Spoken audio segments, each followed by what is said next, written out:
is Rob Dumovic. I'm with Spread Aviation. Most of you know that except for Tyler. Welcome, Tyler. Yeah, so recording aerobatics are how I learned to stop worrying and love making videos, because one of the hard parts about anytime you do record yourself, if you're going to put it in the public domain, is opening yourself up to any kind of comments, criticism, or anything like that. Get over it is all I have to say on that, or just don't put it out there and use this for your own purposes. What I'm going to talk about today, types of cameras and mounts, how to attach it to the aircraft, and then getting the shot and editing that shot once you do have it. This is a thumbnail from a YouTube video, and we can see that, hey, this camera is obviously looking back, and we got the blue sky, pretty blue sky behind us. So that's just one of the cameras and the locations of mounting that I had for this particular video. Types of cameras, there's a bunch of different types that you can go with nowadays, which is great. We're in a fantastic time for cameras because they got small, they got efficient, meaning battery life is actually pretty darn good, and the quality of them is ridiculous. The latest and greatest is the GoPro Hero 11 and the Mini 11. Actually, they're called the Hero 11 Black and Black Mini. They're ranging $350 to $300. The only real difference between the Black and the Mini is the Black has a front and back screen, so you can see what you're viewing, what the camera is seeing, whether you're in front of the camera or whether you're behind the camera. And the Mini only has the rear screen for viewfinding and setting up your shots. They're really good quality, and for not much cheaper, you get a Hero 10 Black, which is down here. It looks very much like the 11 Black, not a whole lot of difference there.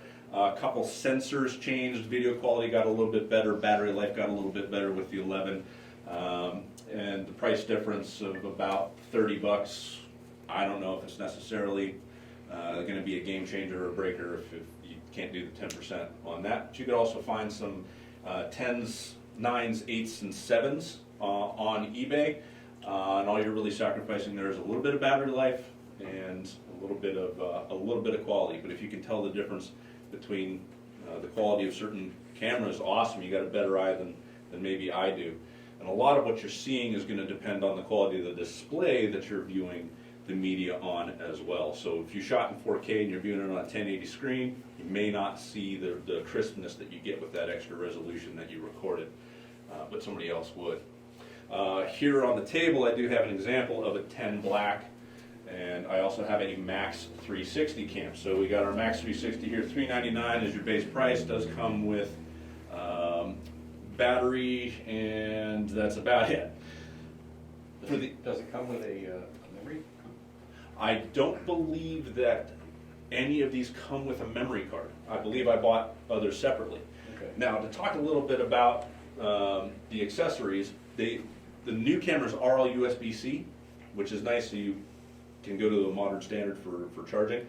But the accessories that are available for them are immense now for mounting. One of my favorites is this mount right here. Got a little clamp on it. This is a small tube diameter mount.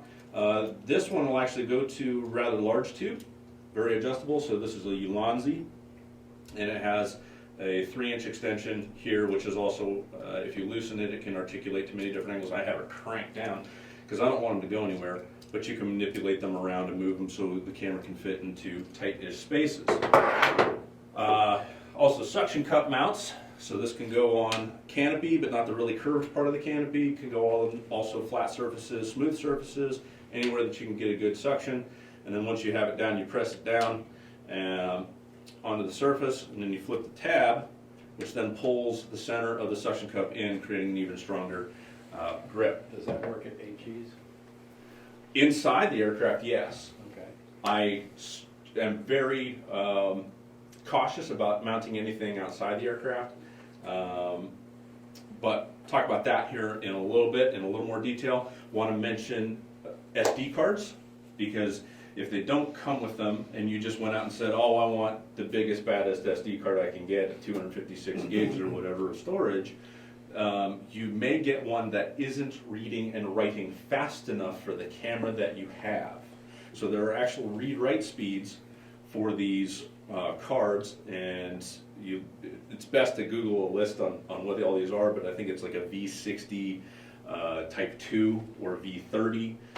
There's also a U60, U30 out there. There's a couple of others. but you want to make sure that you get into your camera's literature to figure out the minimum spec that it needs, and I usually try to tack it up a couple notches higher than that, just because more is better. I grew up with Tim Allen and Benford 6100, more power better. So the 360 cams, because they're using two cameras to record 360 degrees of video, it needs all that bandwidth, it needs all that throughput in order to store that, and you would be sacrificing quality, or it wouldn't even turn on because it recognizes what's in it. So watch out for that. The blacks, which are only using one camera, are a little bit more forgiving on SD cards. GoPro also has editing apps that you can use with mobile devices and with the computer, whether you're using PC or Mac products. It's pretty good. It's pretty darn good, especially with the 360. You're going to need to use their app. I haven't successfully managed to edit any 360 video using anything other than the GoPro Quick editing software. So your mileage may vary on that if you go with an Insta360. What kind of PC does it need? You don't need a ton of power. You're just going to be waiting on the render. So this is a 2021 MacBook Pro with an M1 chip and 64 gigabytes of RAM. I can edit, or I can render a 20-minute HD video in about 10 minutes. So that's for 1080p. My previous generation Intel system at home would normally take 40 minutes to render a 1080p 20-minute video. So by render, you mean? Once you're done editing and you want to turn that into a final video that you can upload to YouTube, that process takes a bunch of horsepower. Actual editing of it is not too bad. RAM is the biggest dictator on your ability to edit. Can I just look at it without editing and recording? For example, can I Yeah. play the video on my PC and just spin the camera around? Yes. Yeah, without doing a render, yeah. Yeah. And I'll show you. I'll show that a little bit For later. example. Okay. Yep, I'll show that a little bit later. Okay. Insta360 is another camera maker that has been on the market the last couple of years. Rob Holland uses them exclusively. He says that the cameras are great, the software is great, ease of use is great. I haven't ever used one. Clint has one, so I'll let you talk about that in a little bit. But I just pulled up a couple examples here. You get on their website, they do have a bunch of different products, whereas GoPro basically only has 2 or 3. What I featured here is the Insta360 X3 and the motorcycle kit. This comes as an entire package, $536, gets you everything you see here, and an SD card, which it's not the highest resolution, but it looks like it's a V30 on the SD card. So that's a pretty high speed card. And it's also a 64 gigabyte card. I usually get them a little bit bigger because I'm usually doing a whole lot more recording and storage. But if you're doing a flight, generally I know this with the GoPros, an 8-minute flight in 4K is 4 gigabytes. Okay, so that's not too bad as far as 64 gigs goes. I usually get 256 gigs because I'm usually recording more than an 8-minute video. I don't want to say 8-minute flight, I want to say 8 minutes of video. Does have 4K plus resolution and 81 minutes of battery life. The GoPros are usually around an hour, so this is doing a little bit better on battery. And also we have the Insta360 One RS, $629 for the motorcycle kit, 4K resolution, slightly larger. You can see how it's a little fatter, wider than it is tall. 75 minutes of battery life, and it comes with 2 lenses, so we have a wide lens and a not so wide lens on here. And it also has its own editing apps. Now that's still a 360 camera? Yeah, still a 360 cam. Everything Insta360 makes, I believe, is all 360 cameras. I'm basically taking that from their name, though. So I don't use them. But I like that it comes with this handlebar mount for our aircraft. A lot of us have bars exposed. If you have a composite airframe like Phil, you're going to have to maybe do a little more hunting for how to use that, or maybe you don't want that. You might want to go with a sticky mount or another type of mount to attach it to your aircraft. But the editing apps for this one, Rob Holland just said, are really good. I haven't used it to edit the 360 videos, but Have you done any editing with your stuff? I've done just a little bit, just enough to know that I really need to work at it Okay. on the editing. But the camera does work really well. The pictures are sharp, and what I have been able to do is view it on my iPad or my iPhone, so I can connect the two and re-watch a flight Yeah. that way. Yeah. Wirelessly? Yes. And the GoPro will do the same thing. Attaching to the Wait. Oh yeah. If you're good with cameras, do any of these have any capability for recording audio simultaneously through Yes. the intercom? Oh, yeah. Uh-huh. Because Yeah. the vendors don't They don't advertise. admit to that. You have Well, to they wire won't. it in. They won't admit to it. Verbal, Garmin, Garmin will. and I use it every flight. That's what I use most. The reason there's not Garmin cameras listed up here is because they discontinued all of their 360. They discontinued the Ultra 30 and all that stuff. I did bring an Ultra 30 here. That's the red and black one. Got one in my pocket. Yeah. For the rain. And I have audio cables that you can hook up in line. So this is actually for the Ultra 30 and the, what was the Elite before the Ultra 30? Got the same. Yeah, whatever Garmin was using at the time. It's mini USB and works pretty well. I've broken more of those cables than the other type, so there is that. But these are USB Type-C. Not only can you record audio, you can also charge the camera at the same time. So you can plug in a power source to the side of the connector that's going into the camera, and so you could charge the batteries, run the camera while recording audio. That's great for if you're doing a long cross country and you got the camera inside the airplane and you want to talk to it. This is probably a bit more a me problem than necessarily if you're going out on an acro flight and you're only going to be up there for 8 minutes or so. Will this work with 360? Yes. Okay. Be careful on, actually for the Max 360, it says on the Amazon website that it doesn't work in the 360. I swear that I have recorded audio through that on my Max, but everything that I did last year for the Flight to a Championship series, I was running audio through the black, which was behind my head, and we'll show more of that later on in the presentation. Did you have a question? Yeah, I did. Actually, I had an HD drift camera for a long time, which has some nice features. Like this? Yeah, that one. Yep. And actually, two things about that are relevant.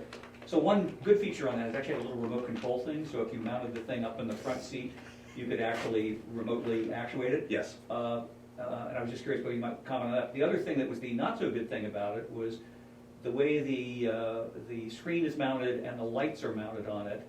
At least in my airplane, if you push the start button and I'm strapped in, I can't actually see whether the camera is running. And I've actually blown a flight or two, the camera wasn't running. Yeah. I was just curious, it looks like some of these might have a green light or something that's Yes. facing towards you. You positively know the cameras are on, and can you Yes. tell? Yes, so a couple ways that you can tell. Number one, they do have lights on the front and back, and you even have options to turn those on and turn those off in the settings if you didn't want them for whatever, like reflection purposes. But also, I'm going to press the record button one time right now. Okay. You know it's recording, so it went 1, 2, 3. Now I'm going to shut off the record. Okay. If you hear that while you're in the middle of a poll, you're just like, dang it, because it just shut off. You know, for whatever reasons, whether it ran out You of wouldn't hear battery. that in the extra though, with the engine running. You'd be surprised what you get tuned into. So there's a couple different ways to confirm that yes, the camera is running, and I've done the same exact thing, blown flights because cameras didn't get turned on. Super annoying. The Drift had a remote. Wes was telling stories earlier about how he had a hard time with its range not reaching to the wing on the Souk. The GoPros do also come with cameras, with remotes. The Garmin's also came with remotes back in the day, and you also have the ability to, if you have multiple of the same manufacturer cameras, you can have a master camera and a slave camera where you turn one on, it tells the other one to turn on as well. So if you're running one that you can reach, one on the wingtip, you can power those on all at the same time. I've also seen some setups where people were selling boxes that you can mount inside the aircraft with buttons on them that you just press the buttons and it sends a hardwired signal to the camera. that's if you really wanted to get that kind of crazy with it. And I want to keep things as light as possible, so that's generally been my The motivation. remote was mostly nice, back to your comment about if you just wanted to record 8 minutes of video. Yeah. If you can start it during the flight and stop it during the flight. Yep. That gives you some flexibility. Otherwise, you know, especially if you mounted anything external, you'd have to run around, turn everything on before you take it off. Yes. And that's what I do. That's exactly what you have to What do. I've had to do. Yeah. If you can't reach it from your seat, Yeah. you have to turn it on before you get in. And the way that the GoPro works, for mine, it breaks it up into 8-minute clips. And then it produces a list of files on there. And then I have to go, okay, 8 minutes, 16 minutes. This one I probably was in the acro box for. And then when I start editing there, open that one up and see where I was. And the others are basically wasted unless I want to grab a B-roll of I travel. think the drift breaks it up into 30-minute clips. Could, yeah. So none of these cameras allow you to sort of start recording remotely? You know, they all do. Yeah, they all come with a remote. I don't know about the Insta360s, just because I've never used one. I think it does allow it, although it has a little light on it there, and I have it mounted in front of me on the, between the seats, and so I can just reach up and turn on, I can see it. Yeah. And Phil, the issue with the That's remote on the ideal. drift was just, it actually actuated fairly reliably, but you couldn't actually tell whether the camera was on. And so Yeah, sometimes if, you know, So the drift has the screen on the side. So if you've got the camera mounted like this in front of you, you can't see any of that. Yeah. You can't see the indicator lights or anything. I was thinking about ones external. With the GoPro app, you can connect to your phone and start the phone, or start the cameras from your phone as well. So there's multiple ways to do this besides buying a standalone remote, which you could also do, that turns your cameras on. You can use the app on your phone, or you can slave the cameras to each other, and when one turns on, the other one turns on as well. So there's a couple different ways to do it. If you're, But you do have to be careful the range of the remote. What I discovered was my remote would not work Yeah. with me in the cockpit and the camera on the wingtip. yeah. And I took it home and I went, what's up with this? And I put the camera on my kitchen table and I walked away. And no, it won't reach that far. And you know, I looked at batteries and everything. It just wouldn't do it. Yeah. for me, it was just the front seat, it worked fine. But Right. by the way, right. the thing that's end of life my HD camera is that rubbery plastic on the outside Oh. has disintegrated into some styrene. So if goo. you take a solvent, Yeah. it'll wipe off. Okay. So mineral spirits, So that's it's the- annoying. Okay, yeah. And you don't want that stuff floating around the cockpit while you're doing after, because it will go to your eyeballs. No bueno. So these cameras, they're not exactly cheap, and I'm not interested in wasting money by having one fall off my aircraft, so I generally do not attach them to the exterior of the aircraft. I've been on multiple photo flights with Mr. Goulian, where we land and he's like, "Where'd that camera go?" I'm like, "It's in the Atlantic, buddy. It's gone." And so if you're going to attach one to the outside of the aircraft using the sticky 3M tape, which I don't, I didn't bring, yeah. You need to prep that surface first. You need to get some alcohol, get the grease off, get the wax off, get it down to the clear coat.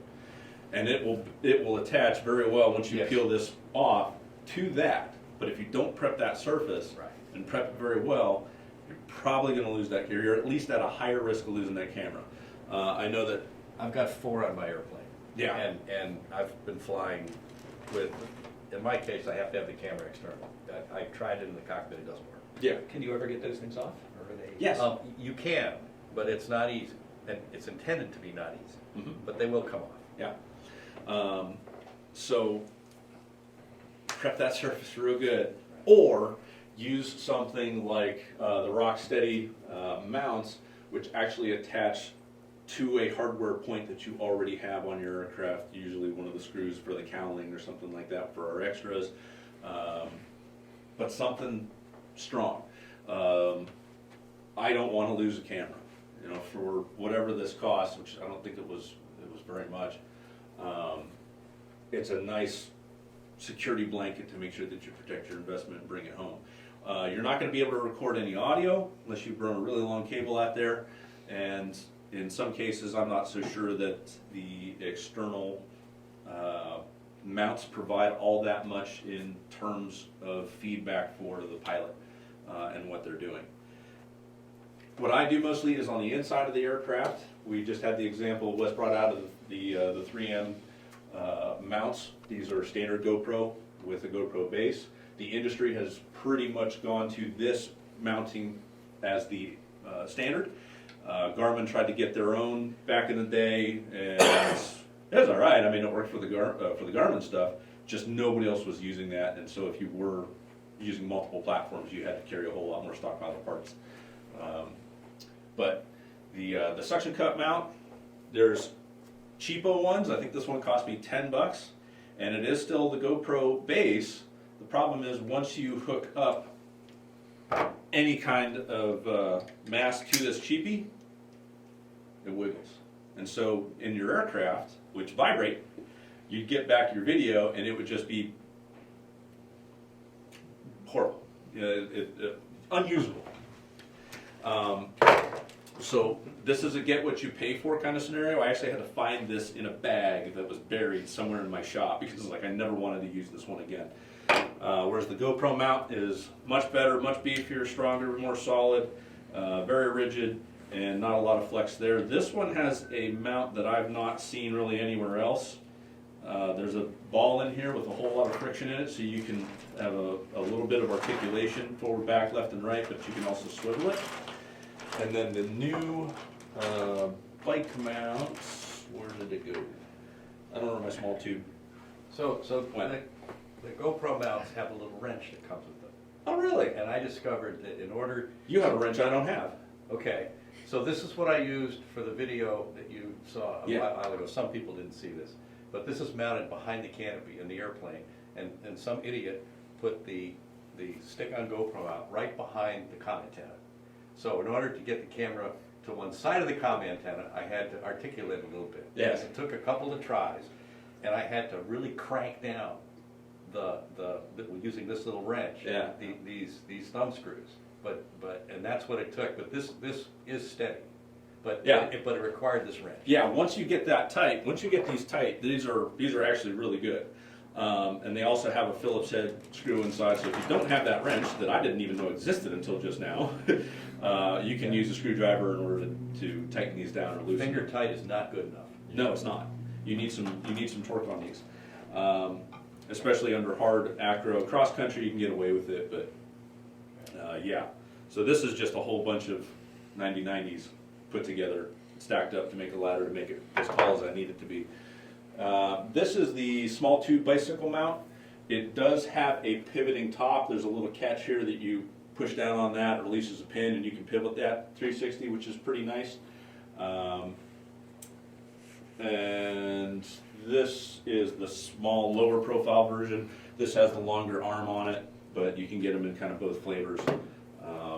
Usually better to have more options than fewer options. And then this is the cable that I was showing Greg here, and then this is the same cable here. All it is a couple different pieces. Number one, this is the GoPro side. So this is an actual GoPro part. Has the small audio, what is it, eighth? I don't remember what they call it. 3.5 millimeters. 3.5 millimeters. 3.5 millimeter, yeah. 3.5 millimeter audio. It is stereo, and then it has a USB Type-C that you can do pass-through power on that as well. Comes in this little bracket from In-Flight Cam. This is an In-Flight Cam product, and then it goes to the daisy chain pass-through for our audio in our aircraft. So you just plug this into your audio, plug this into your headset, and now it splits the signal to go to the camera as well as your headset. So anything you're hearing, the camera will hear as well. That includes all the swearing. And, nope, screwed that one up. That was a good maneuver. I'll put that together later. Editing is work. Yep. So getting the shot. How do we set up the camera in the aircraft to get the shot that we want? This is a fixed forward shot. This is coming out of a spin, pointed down at the vertical, and we can see forward. We can see airspeed, we can see altitude. If you have a G meter or anything else forward, awesome.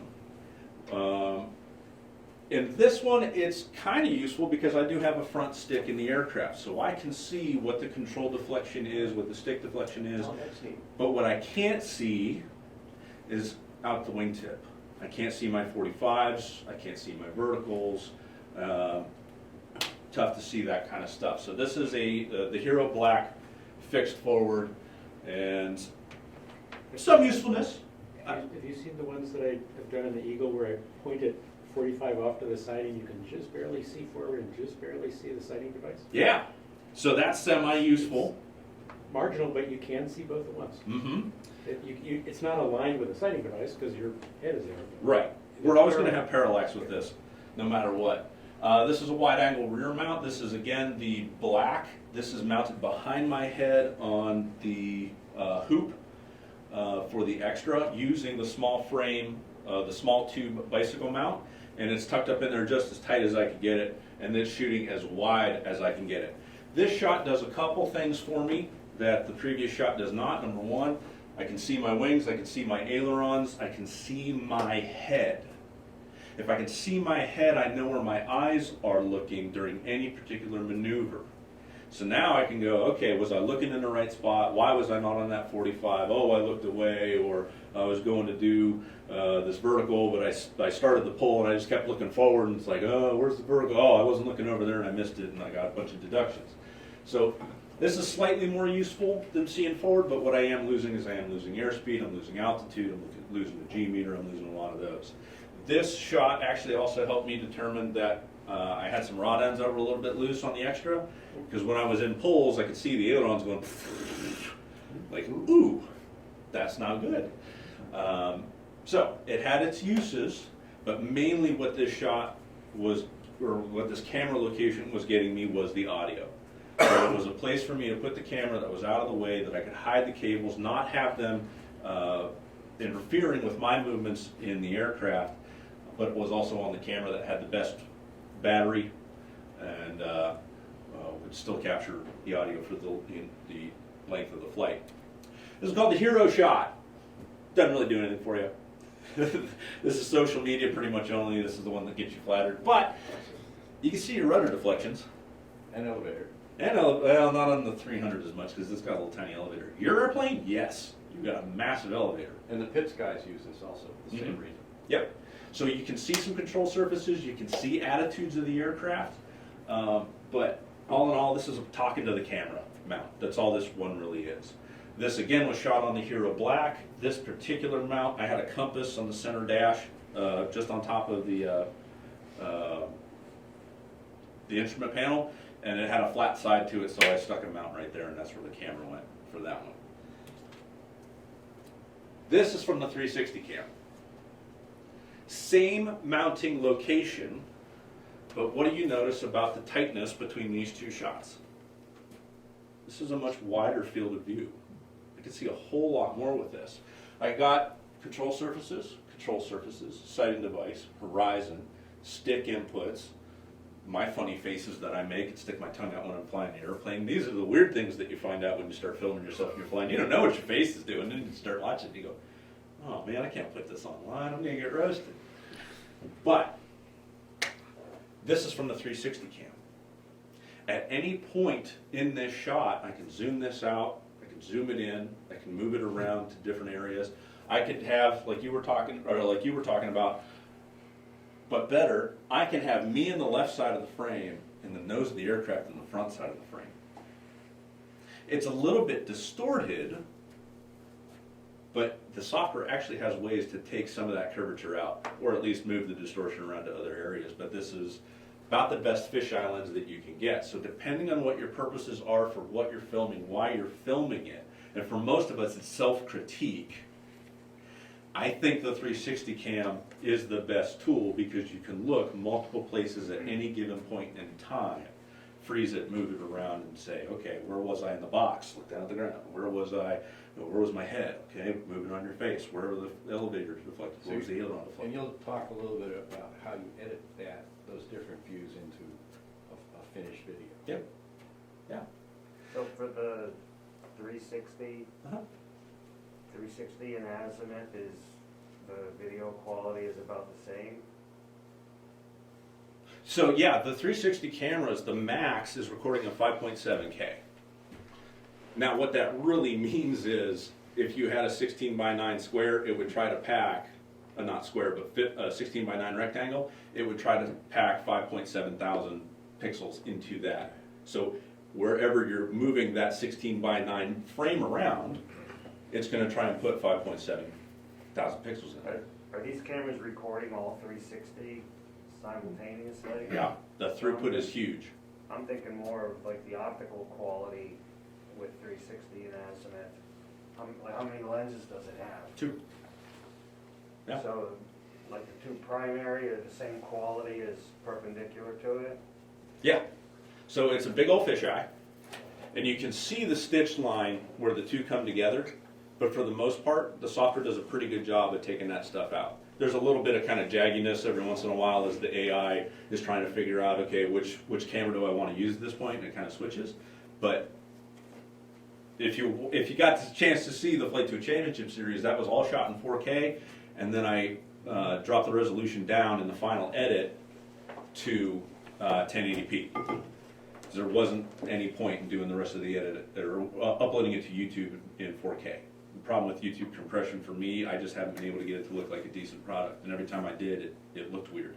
So I didn't really like it. So everything that I was shooting was in 4K, and I did do a flight in December where I shot it in 3K, and it actually looks like garbage. So it's best, in my opinion, to shoot it in as high a resolution as you possibly can. And then the editor can put it out in whatever resolution you want. Yeah, yeah, and I don't think there's any reason to drop anything below 1080. Sure. How big a file would a 1 hour video take? Divide by 60, divide by 4, divide by 8, 5. It's about it's about 24 gigs. Yeah. So if you're using your 64 gig, you got about 2 hours. 2 hours of footage. You could use this for a 1 hour student flight, just turn it on when you take off and Yeah. come back and.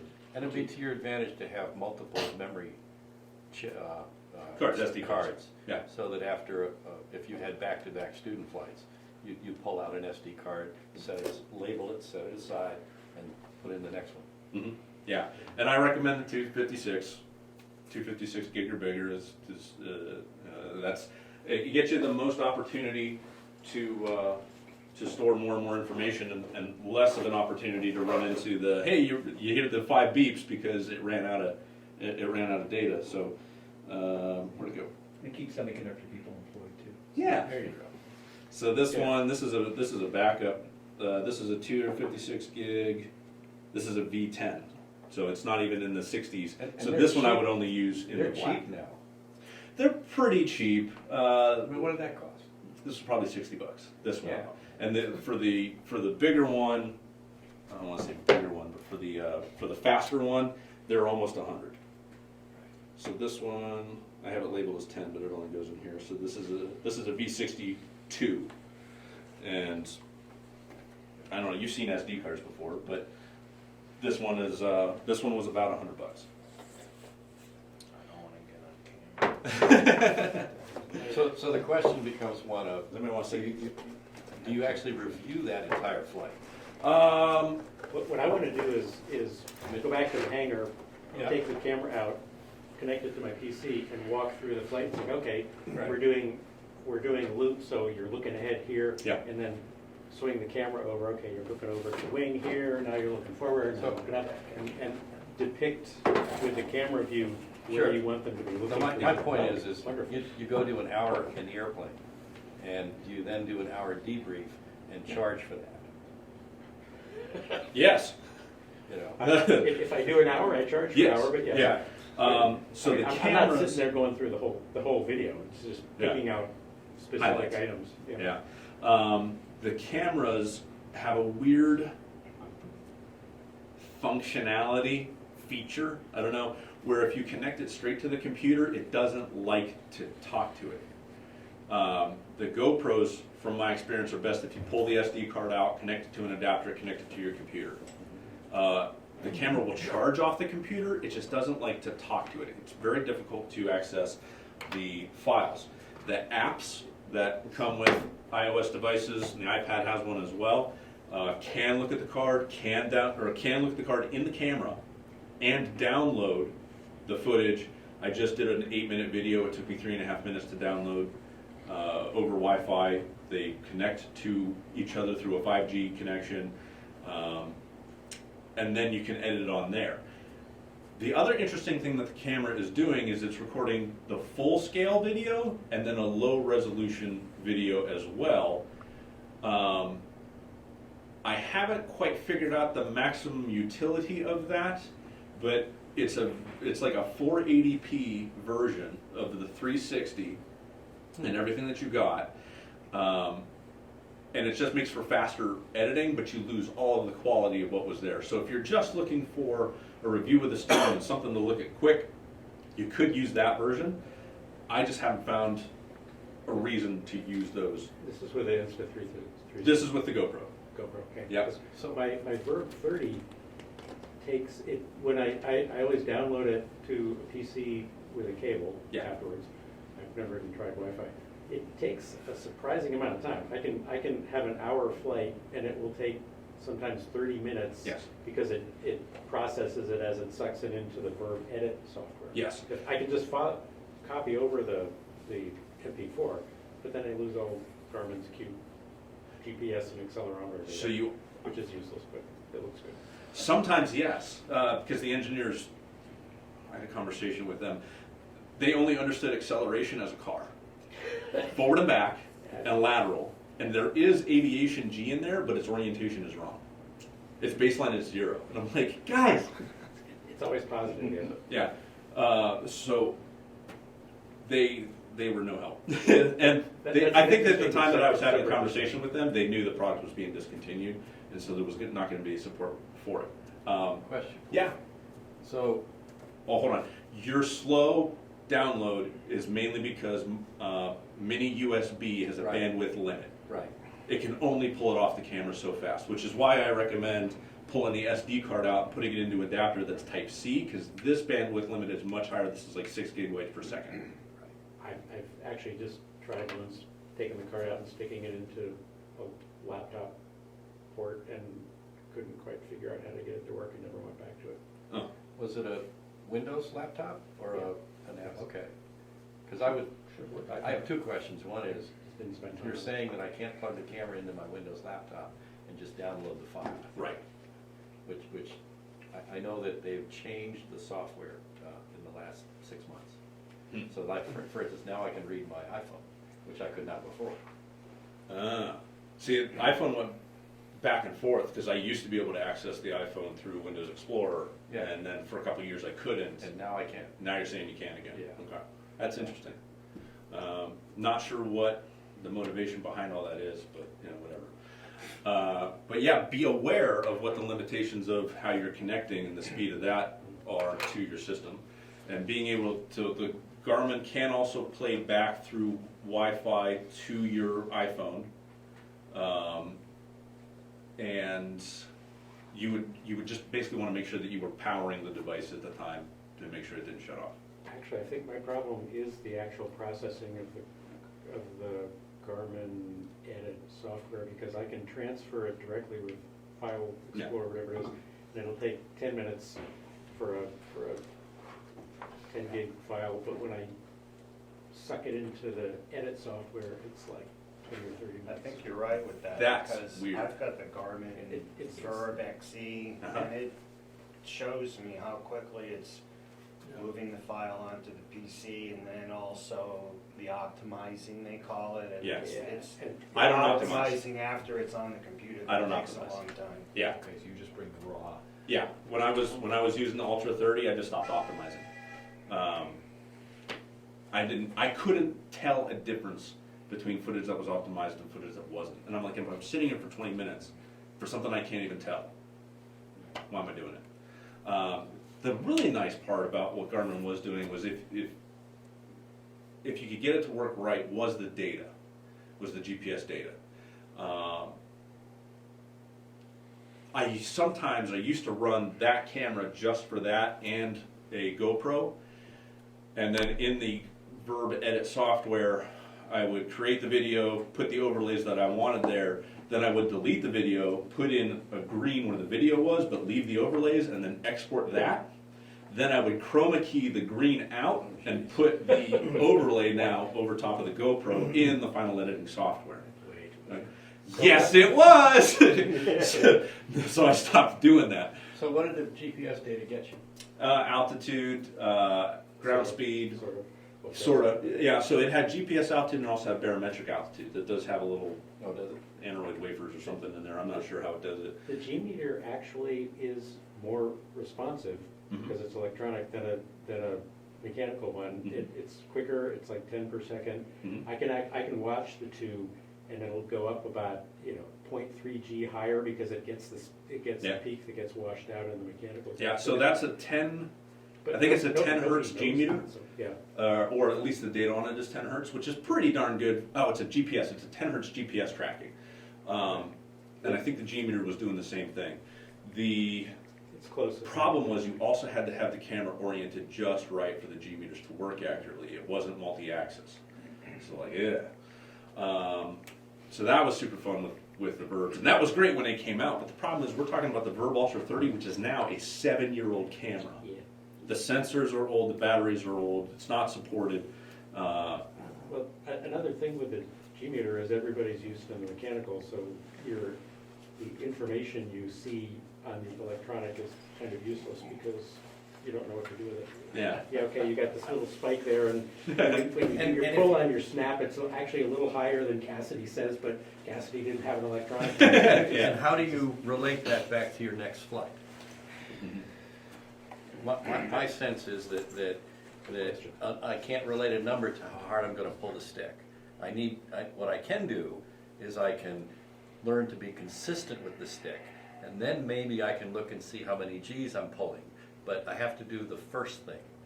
And then if Yep. I am getting the right kind of flight path in the airplane, I don't care what the G meter's been saying, so.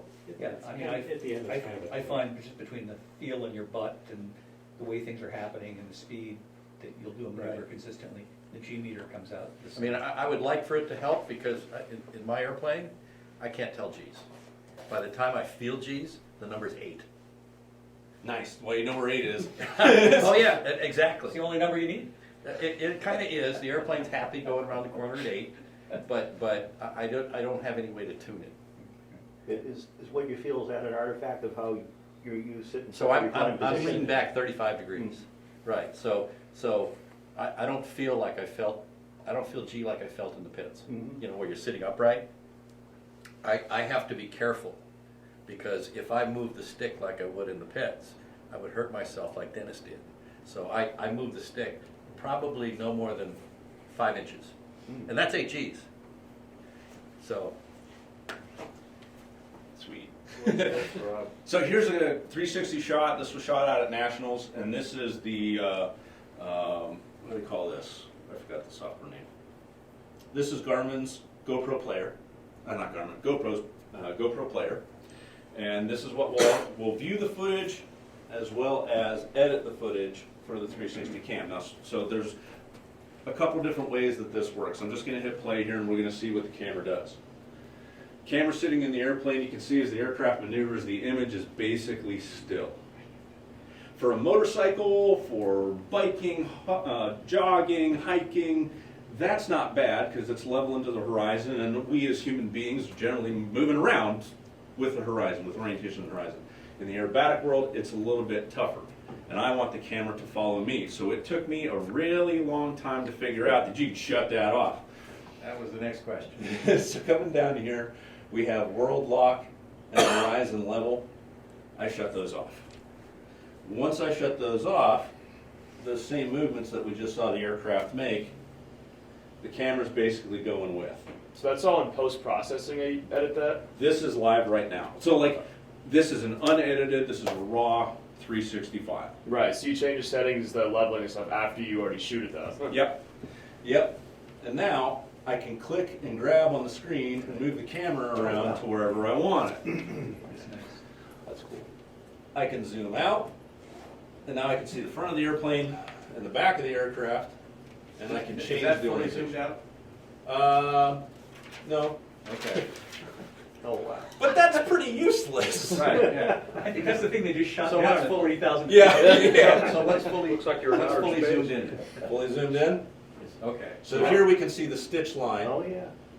between the front lens and the back lens. So that's the range we're looking at? Yeah. Okay. So, okay, how is this useful?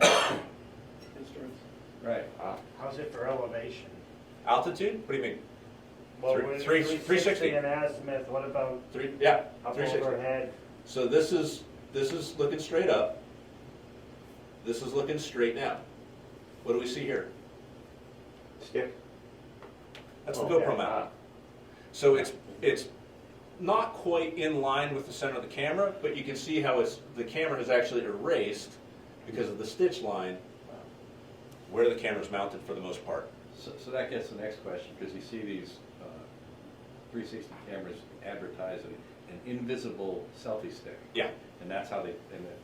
Yeah, and that will take it work out. as long as you Yeah. are, as long as that selfie stick is directly underneath where you are. If you tilt that thing out to the side, it's going to pick it up. Okay. Okay, so yeah, I mean, so where I usually see this is like skiers and snowboarders going down the mountain. They got the camera way out. They got a big long selfie stick, and that will hide that stick as long as it's completely oriented like this. And I assume that the stabilization prevents you from watching them wave that all around as they're trying to ski and hold the camera. The camera will still move, and you can do some really neat stuff where it looks like it's a drone shot, like there's a drone Oh, yeah. following you. This is rather useless footage, but where it looks like there's a drone following you because the stick is invisible. However, it's going to see your arm and your wrist, like Right. moving things around. Now, a word about stabilization. I don't believe that I have stabilization on.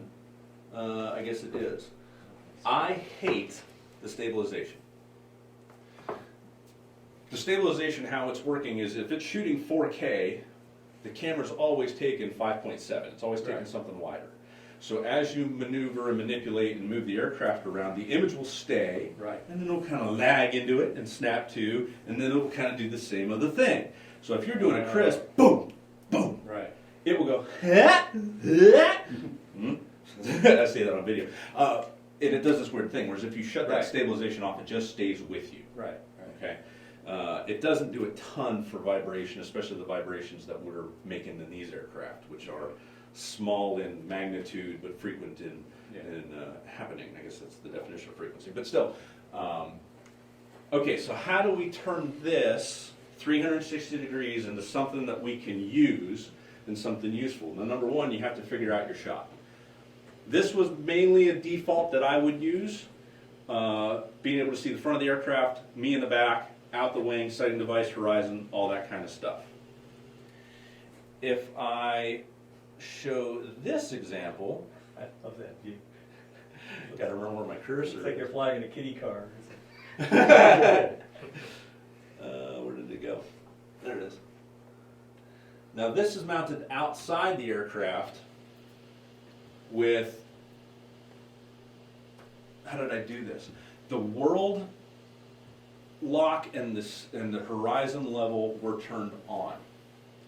And so in the editing, number one, the camera was kind of going where it wanted to go. The footage was going where it wanted to go to try and stay level with the horizon. And you see all these jumps that it just did as he snapped the aircraft? That became such a pain in the butt to try and edit to make that snap look like something appealing in here because the camera got confused with the multi-axis of rotation.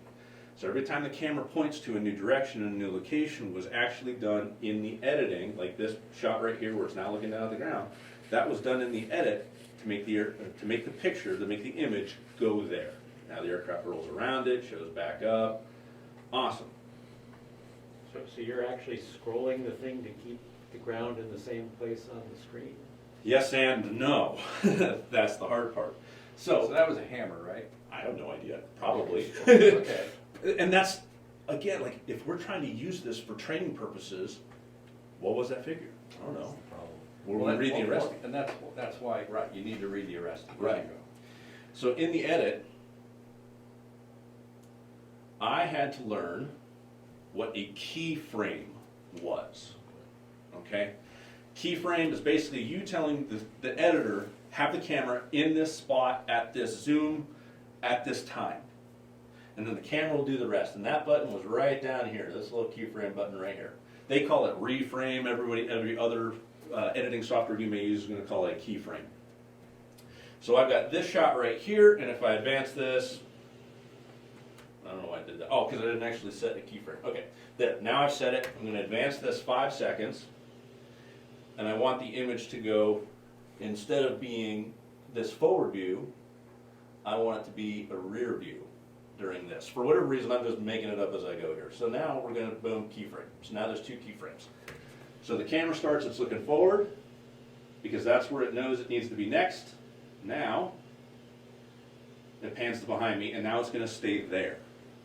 And how's it staying? Because that's the last keyframe it had, and told it, put the camera here, leave it there. What's it keying on? Just that last one. So when I set that keyframe, I can actually, I think, jump to it here. When I set that, I told it, have the camera here, leave it here. That's what that keyframe really means. Now, Now, the first keyframe Mhm. is where you're telling the camera to change its point of view, Yep, and then the second one is you're telling it, stay there. yep, stay there. So it's just a point in the Yes. sphere around the camera. Because if you're trying to edit this to put it into another video, say with music or anything else like that, you don't have the ability to edit that 360 footage simply for free, to make that, to add all that extra stuff in. There's no way to add any music to this, there's no way to add any overlays to this, the arrestee, I can't do that with this editor. So you make So the you- 1080p first and then? Yes. and- So okay. now that I've got that, let's just do a quick little trim here. We'll trim it, boom, trim it there, drag it, move the timeline over, trim it there. Oh, I shut it off. Click Rob, it. having watched some of these things, I just find sometimes when you have So that now you can transition save that between clip. 2 keyframes, Mhm. as the viewer and as somebody who actually flies these airplanes, it's like, what the heck just happened here? Yeah. It almost seems like it would be better to have a brief transition frame in there, like, you know. Yeah, and you can do that. So in, so that you know how you got from this weird where You can do that in the next phase of editing easily. it's actually easier to do it here. Is it? Yeah, because of this button. Okay. Freeze time mode. So once you click that, it goes, okay, we're going to keep it here for however many seconds you want. We'll do the transition while you're here, and then we'll resume the video from that new point of view. Okay? So I don't know what the famous example of that was. There was a movie where something was blowing up, I don't know, and they wanted to freeze time on the clock when it went to 0. And then it went and showed like the hero's face, like, oh, we're about to die, you know. And then it resumed with the rest of the time like a continuing. normal flight. Yeah. So here, we've created a small edit, a small frame of time with 2 keyframes, 2 camera locations in it, and we've snipped it to this 7-second clip. Now we can click export, and now we get some options. I usually open it up to the bigger one here. Default is going to be an HD 1080p output. It's going to be a 16:9, and we can do, I usually do H.264 because it's a more common codec for other editing software to use. Yeah, MP4s use that. Yes, and you can do the mount optimization now, so it doesn't take the time to do all that optimization we remember from Verb Edit, and have that output there, and we can make sure our bit rate is high if we want the max quality of the file and all that stuff. So this is 7 seconds. We're going to save it to, let's go to movies, Mac Video Library. This is mostly where I put stuff. Dad, flight, intros, mentor, nationals. We'll just put it in nationals. We'll just put it there. What are we going to call this thing? We're going to call it demo. And if we want it to be at the top, we'll put an exclamation point so we can find it real easy. Okay, so exporting, so 7 seconds just took 4 seconds. Maybe a little bit less. That's not bad. Mainly that's horsepower within the computer and things like that. But now we can open up a different program. You gotta remember where my cursor is. This is full screen, so I'm gonna get rid of that and bring this to the front and double click that. Okay. Oh, this is DaVinci? This is DaVinci Resolve. Okay. I chose DaVinci Resolve for this demo because A, it's free, and it's stupid powerful. So the things that you were struggling with trying to add an overlay of the arrestee Yeah. onto the video, this will be able to do for you, and it won't cost you anything. This is the basic editor. We have a preview for the clips and media. We have a preview for the timeline. This is the timeline where the clips are going to go, and these are where we need to put our clips in here. So we need to add something to our media pool. So we're going to import media. We're going to go to, need to go higher here because it was under Nationals, I think is what I did. Nationals, right? Nationals, demo flight, open. Change project frame rate, yeah, that's fine. So now it's just going to match the frame rate to the first video that I imported. This is a 1080p video. It's now going to make the project all 1080p.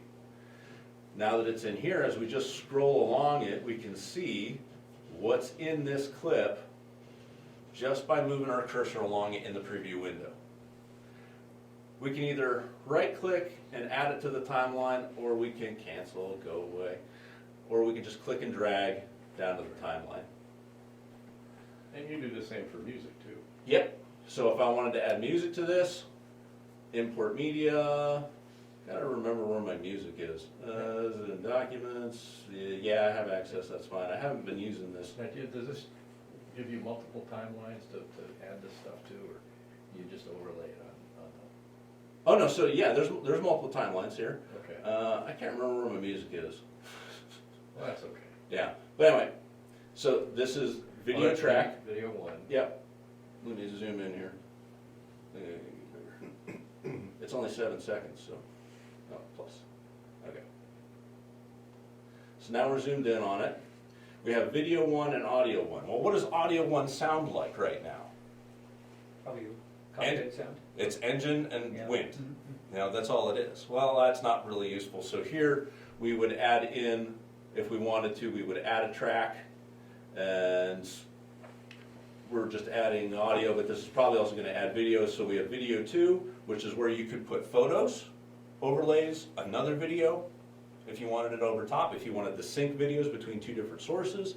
And then the audio track we can add music over top of, and even mute the first audio track so we don't have the wind noise and the engine noise. I tend to like a little bit of the engine noise, so I may set that down to like 30% and then put in some music over top, or have the comms from the other video also in there, because the comms channel from the video that was just doing our intercom, what's it got for audio? Only when we're talking, or only when the radio's going and someone's talking to us. So then you lose the whole, how do I hear this flight? What does this flight sound like? So I usually have those in as some kind of balance. But this is a piece of software that you can use that's free, DaVinci Resolve. It's incredibly powerful, and if you're using, remember, 360 video, you have to turn it into a non-360 video before you can put it into here.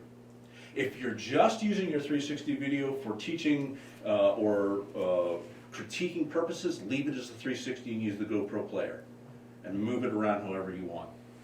But as far as if you're trying to make content that you can share with other people to inspire or spread aviation, you're going to need to use a little bit extra software like this. So I have not used DaVinci Resolve other than for the purposes of trying to put together this presentation. What did you use for the videos in your going to the championships? Excellent question. I'm pulling that up right now. This is called Premiere Pro. That's Adobe. Yep, it's Adobe. Previous Adobe must be converted. Okay, converted. Because there you took the video from the airplane, some audio from the airplane, and some of the audio that I texted to you, Mm-hmm. recorded from sitting on the ground. Okay, so this is that software, and this is what a timeline for me looks like. Right here, just like this. Yeah.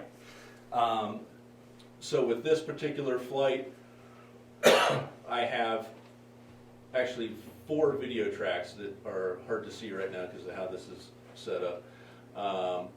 And this doesn't look like it's a final completed version. But anyway, So I have the live stream for the known.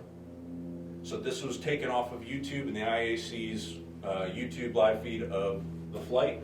Mainly I got this for the camera that was on the ground and the audio of the announcers. Well, that's cool.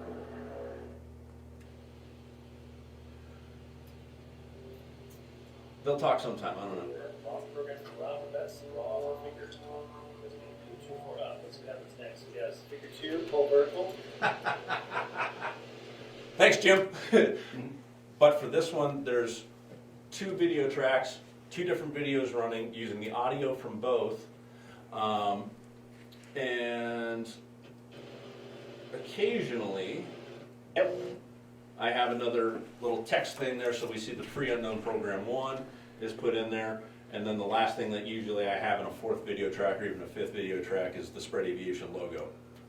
So if I want to put the logo on something, it goes up in a corner, gets moved around. So obviously you can set the transparency of that. Yes. Yeah. Yeah. The Spread Aviation, specifically because you asked, so the Spread Aviation logo comes in, oh my goodness. All right, I'll just put it right Please here. send money. Yeah, send money. I'll put it right here. So Okay. the Spread Aviation logo comes in like this. I know this is tough to see, thanks for bearing with me here. But you can see how it's got the blue background and the white text and the orange. What I have to do with this is I have to throw an effect on it where I am putting a chroma key or a color key, as Premiere calls it, onto there. Now I go over to, no, I don't want that. Where's my effect controls?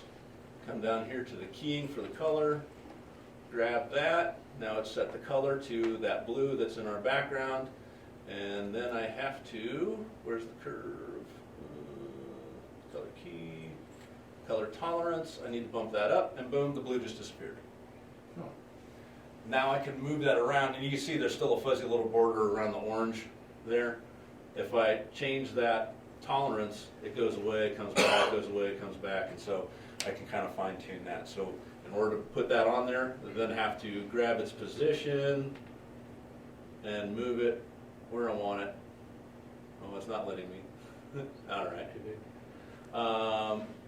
Or I just changed this number to, let's go with 2,500. Where'd that go? It went over there. Now I want it to go up. Do I have to make this smaller or bigger? I don't know. Hey, yeah, okay, so great. It moved a little too far. It's got 2,000. That's worse. 1,000. It's gone. Okay. Oh, that's why I was zoomed in. I forgot I was zoomed in. But still, normally you can also, there's another menu you go to, I'm in the Essentials menu, but that's why this software, I don't recommend it for necessarily beginner because A, it's expensive. What's it cost? I think, It's like 500 or yeah, Isn't Adobe pushing everyone toward a subscription model too? they have it already. Yeah. Yeah, so this is, I think it's $500 a year. Okay, so that's why I didn't start with this and said, hey, DaVinci Resolve. Because it's free, it's stupid powerful from what I've seen so far. I haven't used it all that much. But, And there are open source programs now. yeah, And that's what I'm trying to use. the problem that the thing that shies me away from a lot of the open source stuff is just, hey, how long is it going to be around? So DaVinci Resolve has been around for a long time, and I know it's probably not going anywhere. I went with Premiere because I had used it like 10 years ago with whatever previous version it was, and then I switched to Sony Vegas when I got here because Mikey had a sponsorship with them. And then I went to one other program and finally settled on this. And this has been very, very powerful. This is also what, I just lost his name, the New Zealander who bought Patty's S. Why can't I think of his name? Oh, Hangar 145. yeah. I can't think of his name. But this is what he uses. Hubner. Lee Hubner, yeah. This is what Lee uses for all his professional editing for television and movies and things like that. So it's incredibly powerful. But if you're doing this just to review your flights for quality and give a self-critique, it's not something that you need, so. As an aside, has everyone here seen Lee Hubner's video about finding Patty's airplane gathering dust in a garage, I think? Yeah, It's cool, look him up. yeah. He's flying it, he flew it at the Nationals. He won nationals, but he couldn't win nationals, Because he's Australian. because he's Australian. Right. Yeah. Yeah. Anyway, that's my presentation. Does anybody have any questions? You've asked some great questions along the way. How did you learn all this stuff about setting the transparency and whatnot? I started filming all of my sister's plays when I was 7 years old, and so So you like knew this already? I've been doing camera work and very basic editing since I was a little kid. Yeah, I was trying to find something simple and ended up using OpenShot. I think it was mostly because that was the one that had the most YouTube videos of how you do simple shit in OpenShot. Yes. Oh, fantastic! That's a great resource too for how to do stuff. A lot of how I learned this was some of their tutorials and YouTube videos. There's creators that are everybody's had the same questions I did at some point, and luckily most people have made a video about it. So it's the stuff that is out there and available to learn. I'll second that. You just have to dive in. It's got a steep learning curve, and you'll get very frustrated initially, but eventually I want to do what I want it to do. exactly. Yeah. It sounds like with the 360 cameras though, just a single camera, you're good, right? I mean, one of the things with the more traditional cameras is you always wish you had a couple of different angles, and you end up with this desire to put multiple cameras in the airplane. But here, Right. it sounds like you put one on that mount, well, just the In the instrument cockpit. panel in front of you, between the passenger seat and your seat, Yeah. and you're good to go. Yep. Any reasonable view you'd want. One problem I've had. And you should try that. I mean, Yeah. the extras, the two-seat extras are it's really easy. Yeah. You know, Yeah, I've been wrestling with where to put a camera, and I can't put one in the cockpit. I tried putting one on a tube back here, and my head and my parachute harness got in the way. Yeah. So I couldn't figure out a way to get to, like, seeing the instruments, which I wanted to do since I've seen, all these others. But if you have an extra 300, just take one of these sticky mounts, put it next, they have a compass up there? Yeah. Yeah. Some of them do. Put it right next to where the compass would be, and it's easy at that point. You can reach it to turn it And on. it doesn't interfere with your forward view? I don't know. No, Minimal. Okay, okay. yeah. Even in my airplane, it's blind, it's fine. That's right. One of the- One problem I've had with both the Decathlon and the Eagle is that the instruments get unreadable a lot with the contrast. Yeah. I get in the shade, I get inverted, can't read the instruments, Yeah. turn upright, it's fine. I don't know if that's a Yeah. verb thing, do you have that problem Yes. with GoPros and? No, the GoPros have better sensors. So their low light is better, and they don't get washed out as much as the Verbs did. So the other problem. So I'm not saying that you need to upgrade, but you're not having an uncommon problem, especially in the Decathlon, which does go from light to dark due to that high wind. Another curiosity is. So my anatomy and I space getting didn't wet. seem like it did this at the start, but You know, I lately, have the the G-meters are down GPS here. doesn't work that So well. The control The switch camera's always sitting here underneath all the Right. tubes, and I'm wondering You know. if it's, Could be, Yeah, I looked at it pretty hard, and I don't know, could be. I got frustrated. Certainly could be. I They get do a like higher- a clear sky view. yeah, I get an Eagle, it's fine. Yeah. I get an entire video without a GPS track on it at all. Yeah. Which is kind of weird. For the Eagle aircraft reviews by Rob, I used the Max 360 on the bar just in front of my face there for that shoot. Yeah. And I think it was a little bit tilted forward so I could actually see the wobble bump. That's how far it was looking down. Here's a Put it question right here. for you. Yeah. If you mount it upside down, will the editor flip the videos for you? It doesn't know right side up, upside down. So like, Okay. once you unclick that horizon lock, Yeah, put it where you want, it stays there. okay. If you shot upside down in this, and this will actually correct. The Garmin, Yeah, Really? this will It's actually about correct. 80, but it won't do 90, because I just discovered that the other week. I Say tried again? doing one like Oh, this, oh, and yeah, the whole right. thing came out No, sideways. but for a decathlon with a tube up here, you could mount the camera upside down. That's It's what out of Yes, your yeah, I way. do. that's what I had. Oh, Yeah. That's one of the nuisances with the Verb XC in my airplane. Starting it, as a mechanical, Yes. I just reach up, flip the switch. But if I start a video inverted, It I stays go in. home and, no, it decides that's the mount. Yeah. So it's showing the you know, it's inverting the image on the screen by default. In invert edit, you can click on the clip, and there is an option to rotate it. I believe it's in the editing tab on the left-hand side of the screen. It's been a little while since I used that, but I've run into that too, and it was just oh, go here, click this, do this, change 180 degrees, change 90 degrees, or change 90 degrees twice. It's fine. But once you know how to edit, there's no reason not to just turn the camera on and take off. Yeah. And then later throw away all the stuff you don't care about. Yeah. Part of the thing I liked about the Verb was the mechanical switch, because there was no mistaking whether that thing was forward or back, whether it was on or off. Yeah.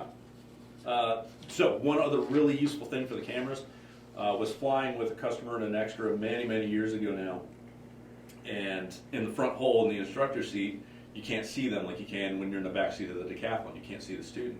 And so we would go to set an inverted 45 line and the aircraft would drift off the line. Or we'd do some other kind of push and just we'd be all over the place. And I was just beside myself like, are you having any problems reaching stick? No, it's fine, I got it. I can do it. Okay, great. And so we'd go to set a 45 and just the airplane come off the line. Like, can't quite tell what's going on here. So I took a little camera, mounted it on the top of the instrument panel, facing backwards, and we went out and did a flight, exact same problem, get back, review the footage. This person had attended Patty Wagstaff school, and they had flown with Patty. Great. Patty had said something when they asked, hey, how tight are your belts when you're flying your airplane? She goes, not that tight. So this person, whenever they rolled the airplane over, would go, boom, and their shoulders would take their arms out of the range of the stick. So you go roll over, set an inverted 45 line, and they couldn't push the stick forward anymore. I'm like, why are you going like this and hitting your head on the canopy? Well, that's how Patty told me to sit. I'm like, we're going to tighten those belts now. Patty is Patty. Yeah, and I don't think that that's what Patty meant, that during an air show routine she's flying it loose. I think she was talking about cross country as a very airplane. Like she's not in there at the same tightness. So that was just one way that putting one camera in the airplane on one view solved this one issue that was hurting the pilot in so many categories. Put a mirror there. So if you're here to see. Not in the next one. So Rob, just for the coaching stuff, It's too low. It's like where you could put it is too low. I have done this. Yeah. I have gone selfie mode and just looked back Yeah. to see where they were at times, but I don't like anything loose in the aircraft. You don't want to drop it. Beginners particularly. Yeah, I You gotta can't know where make they're fun looking. of Rob Yeah. anymore. I came down the other day and it's like, where the hell did my cell phone go? And believe it or not, it takes me 60 screws to undo the fairing and put down at the tail. yeah. Yeah. What were you saying, Dave?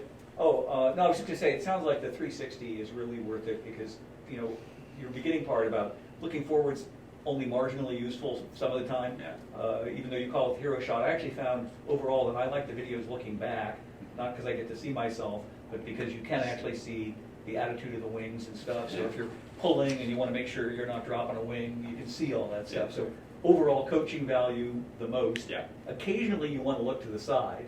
Yeah. And then, but the problem with looking back is when you're on the down line, you just see It's blue blue sky sky. behind you. So Yeah, this I would have give the you the opposite flexibility to, in coaching, to flip between those two Yeah. views easily. Yeah, so I'm trying to learn to do hammers to the right. Mhm. And with this camera, I get a view forward. Yep. And what I really want to do is I want to see the wingtip, Right. where I'm going. And so I pull the vertical and I got nothing unless I have clouds, right? Right. And I can't see the controls, and I can't really see anything until I'm past 90 degrees. Right. So So here you it's- can it's- tell whether you're torquing it, whether you're Right. on your back, Exactly. you know. Well, that's my presentation. Thank you very much for joining us today. If you liked it, tell your friends. If you didn't, tell your enemies. And make sure to like, follow, and subscribe on Facebook, Instagram, and YouTube. Spread Aviation. Also check out ISC Chapter 35.